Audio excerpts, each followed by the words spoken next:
Picture this. It's March 1801. Europe is deep in a massive conflict that kicked off with the French Revolution. On land, Napoleon is pretty much unbeatable. But out on the sea, that's the domain of Britain's Royal Navy. And in that navy, one name stands head and shoulders above everyone else: Vice Admiral Lord Horatio Nelson. He's a living legend, a tactical master, and he's about to sail right into one of the deadliest and most controversial battles of his entire life. Okay, let's get right into the heart of it, because this question is the whole reason the battle even happened. Britain is in a fight for its very survival against France, and its number one weapon is a naval blockade. So how on earth could an alliance of neutral countries, we're talking nations not even at war with Britain, be such a massive threat that it called for an all-out naval assault? Well, that's the big strategic puzzle we're about to solve. So here's our game plan. We'll start by looking at the Baltic threat that kicked this whole crisis off. Then we'll break down Nelson's incredibly bold and risky plan. From there, we'll dive right into the chaos of the battle itself, witness that legendary blind eye moment, and finally, we'll look at what happened after the smoke cleared. Right, so with France running the show on the continent, Britain's entire strategy was to use its navy to basically starve the French economy. But that plan was about to get a huge wrench thrown in it, not from an enemy, but from a group of so-called neutral nations. Here's the breakdown. Tsar Paul of Russia gets really angry with Britain over a dispute about the island of Malta, of all things. So he decides to bring back an old idea. He gets Russia, Prussia, Sweden, and Denmark to team up in what they called the League of Armed Neutrality. Their whole goal was to use their combined navies to tell Britain, hey, you can't search our merchant ships anymore. For Britain, this was an absolute disaster. It meant vital supplies could slip through their blockade to France, and even worse, the Baltic was where Britain got most of its timber, tar, all the stuff it needed to build its own ships. A hostile Baltic could cripple the Royal Navy itself. So London knew it had to act, and it had to act fast. The first target on their list was the weakest link in the chain: Denmark. A huge British fleet was sent to Copenhagen with a simple message: get out of the League or else. But even before a single cannon was fired, a totally different battle was already brewing within the British command itself. So, on one side, you've got the guy in charge, Admiral Sir Hyde Parker. He's the commander because he's been around the longest. He's careful, he's slow, and he really doesn't like to take risks. And on the other side, you've got Lord Nelson. The guy is a national hero, famous for his aggressive, smash-mouth style of naval warfare. Nelson was practically jumping out of his skin, wanting to attack immediately. He knew every single hour they wasted just gave the Danes more time to prepare. You can imagine Parker's caution was driving him absolutely nuts. And boy, were they preparing. By the time the British fleet finally showed up, Copenhagen was a fortress.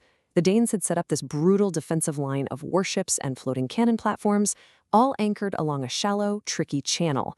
And to top it all off, the whole thing was covered by powerful forts on the shore, especially the massive Tre Kroner fort. It was basically a death trap, a kill zone of interlocking cannon fire. Now, this is where you really see Nelson's genius.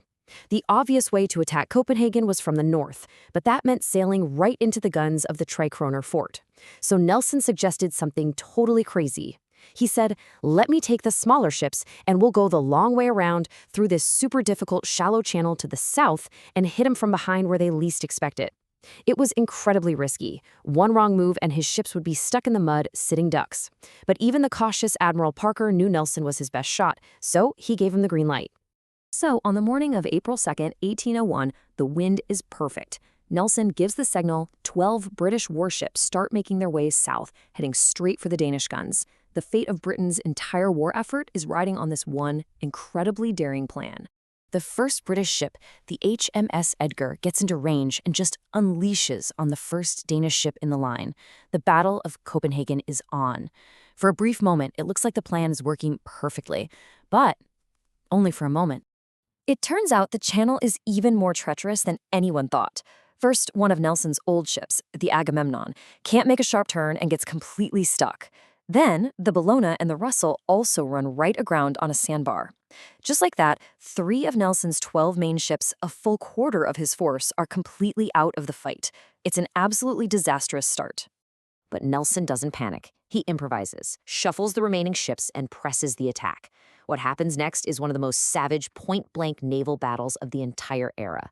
The British gunnery is better, for sure, but the Danes fight with a courage that is just stunning. A lot of their crews were just civilian volunteers who'd signed up days before, and yet they would not give up. The Danish flagship catches fire and becomes a floating inferno, but it just keeps shooting. The British ship HMS Monarch takes such a horrific pounding that it loses almost half its crew. Even Nelson himself couldn't stop talking about how bravely the Danes fought that day. So, while all this hell is breaking loose, let's zoom out about 2 miles to where Admiral Parker is watching through his telescope. All he can see is smoke, chaos, and 3 of his best ships stuck on a sandbar, signaling that they're in trouble. From his vantage point, it looks like Nelson's attack is failing catastrophically, so he makes a decision that will go down in legend. Parker raises signal number 39. The order could not be clearer: discontinue the engagement. Basically, stop fighting and get out of there. Now, his intention was to give Nelson an honorable way out, a chance to retreat without looking like a coward.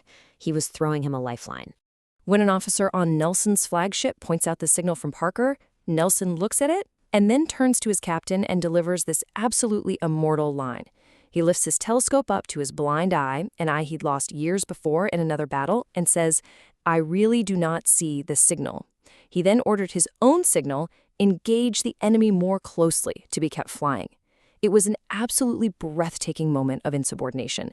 He was literally betting his entire career and the lives of all his men that he knew better than his commanding officer. And his bet paid off. By flat out ignoring the order to retreat, Nelson's ships kept hammering away.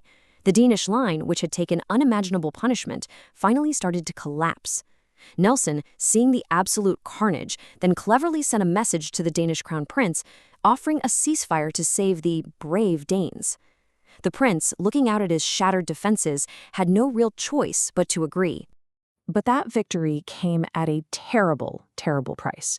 You can see from the numbers here, it was just brutal. The British lost nearly 1,000 men killed or wounded, but the Danes, their losses were almost double that. For a fight that lasted just a few hours, it was an incredibly bloody affair.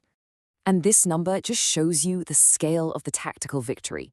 Out of the 18 main Danish ships in that defensive line, 12 were either captured or completely destroyed. It was a crushing military win, achieved through a mix of brilliant strategy, quick thinking, and, let's be honest, outright disobedience. And Nelson knew exactly what he had just done. He later said to one of his captains, "Well, I have fought contrary to orders and shall perhaps be hanged. Never mind, let them." He was fully aware that disobeying a direct order in battle could get you executed. But when you win a victory that decisive, nobody's talking about punishment anymore. He was going to be hailed as a hero all over again. But this is where the story takes its biggest, most ironic twist. Just a few days after the battle, while the British and Danes are still negotiating, unbelievable news arrives from Russia.